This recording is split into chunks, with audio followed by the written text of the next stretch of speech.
नमस्कार दोस्तों, आपके माता पिता, गुरुदेव, भगवान और इष्ट देव सभी को मेरा प्रणाम। दोस्तों, श्री रामायण को आज तक हमने अपने और इस समाज ने श्री राम के दृष्टिकोण से देखा, लक्ष्मण को देखा, देवी सीता को जाना, हनुमान के भक्ति भाव को जाना, रावण के ज्ञान को पहचाना, लेकिन कभी ये नहीं ध्यान दिया कि इस रामायण में अगर कोई सबसे अधिक उपेक्षित और अनदेखा पात्र था तो वह थी लक्ष्मण की पत्नी और जनक नंदिनी सीता की अनुजा उर्मिला। चलिए जानते हैं क्या है पूरा किस्सा। इससे पहले अगर आपने मेरा YouTube चैनल सब्सक्राइब नहीं किया है तो जल्दी से इसे सब्सक्राइब कर लीजिए और नोटिफिकेशन बेल को भी ऑन कर लीजिए।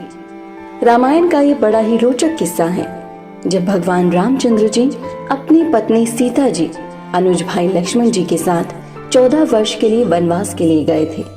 तो उस वनवास के दौरान लक्ष्मण जी 14 वर्षों तक सोए ही नहीं थे। ये बात आपको बड़ी अविश्वसनीय सी लगती होगी, लेकिन ये पूर्णतः सत्य है।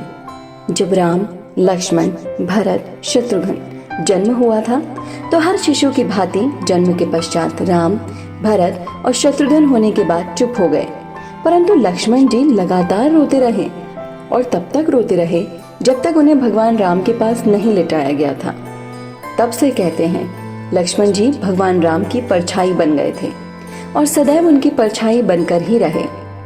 इसी कारण जब भगवान राम को 14 वर्षों का वनवास जाने का आदेश मिला तो लक्ष्मण जी ने भी अपने भगवान राम और सीता जी के साथ वन में जाने का निर्णय ले लिया। तब लक्ष्मण जी के वन जाने की बात सुनकर लक्ष्मण जी की पत्नी उर्मिला भी उनके साथ वन जाने को तैयार हो गई थी। तब लक्ष्मण जी ने अपनी पत्नी को समझाते हुए ये कहा कि वो भगवान राम और सीता जी की सेवा करना चाहते हैं। यदि वन में तुम मेरे साथ रहोगी तो मेरी सेवा में विघ्न पड़ेगा और मैं ठीक प्रकार से उनकी सेवा भी नहीं कर पाऊंगा।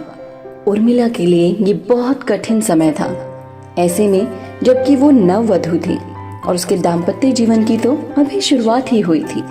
लक्ष्मण के वनवास जाने के बाद उर्मिला के पिता अयोध्या आए और उर्मिला को मायके चलने का अनुरोध करने लगे ताकि माँ और सखियों के सानिध्य में उर्मिला का पति वियोग का दुख कुछ कम हो सके। परंतु उर्मिला ने अपने मायके मिथिला जाने से इनकार कर दिया और पति की आज्ञा अनुसार पति के परिजनों के साथ रहना और दुख में उनका साथ न छोड़ना ही अब उसका धर्म हो गया। ये उर्मिला का अखंड पतिव्रत धर्म था। लक्ष्मण जी की इस सेवा भावना को देखकर उनकी पत्नी उर्मिला दिल पर पत्थर रखकर उनकी बात को मान लिया था। वो लक्ष्मण जी के साथ वन नहीं गई। वन में पहुंचने के बाद भगवान राम और सीता जी के निवास के लिए लक्ष्मण अपने हाथों से जंगल में सुंदर सी कुटिया का निर्माण कर रहे थे। भगवान राम और सीता जी जब उस कुटिया में विश्राम करते थे तब लक्ष्मण जी कुटिया के बाहर प्रहरी के रूप में विराजमान रहते थे। बताते हैं कि वनवास की पहली रात में जब भगवान राम और सीता जी उस छोटी सी कुटिया में विश्राम करने चले गए तो लक्ष्मण जी कुटिया के बाहर एक प्रहरी के रूप में पहरा दे रहे थे। तभी उनके पास निद्रा देवी प्रकट हुई थी। लक्ष्मण जी निद्रा देवी से वरदान मांग रहे थे कि उन्हें 14 वर्षों तक निद्रा से मुक्त कर दिया जाए। तो निद्रा देवी ने उनकी इस इच्छा को स्वीकार करते हुए कहा था कि उनके हिस्से की निद्रा को किसी न किसी को लेना ही होगा। तब लक्ष्मण जी ने निद्रा देवी से विनती की थी कि उनके हिस्से की निद्रा को उनकी पत्नी उर्मिला को दे दी जाए।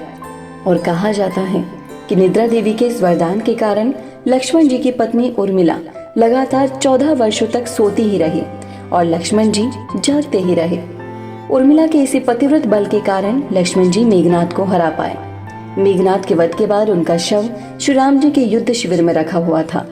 उस शव को मेघनाद की पत्नी सुलोचना लेने आई। पति का छिन्न शीश देखते ही सुलोचना का हृदय अति द्रवित हो गया। वह रोने लगी।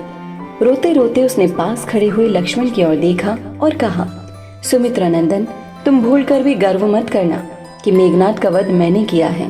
मेघनाद को धराशायी करने की शक्ति विश्व में किसी के पास नहीं थी।